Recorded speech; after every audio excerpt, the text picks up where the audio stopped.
Cette ordure a frappé un ado tellement fort qu'il a perdu la vie avant de commencer à s'en vanter sur les réseaux. Le nom de la grosse ordure c'est Talon Rainer et pendant qu'il était à une soirée, un de ses amis harceleurs va venir avec un tout nouveau collier en or qu'il avait volé d'un autre étudiant à la fête.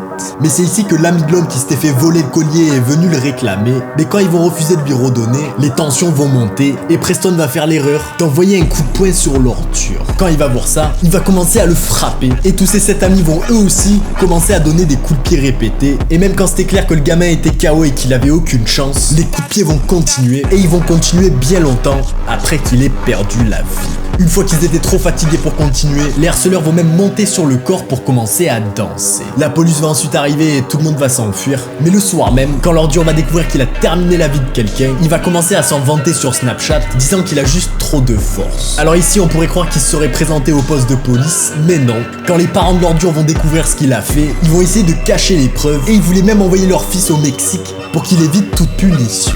Heureusement ça va pas marcher et tous les 7 harceleurs vont être identifiés et inculpés d'homicide au premier degré.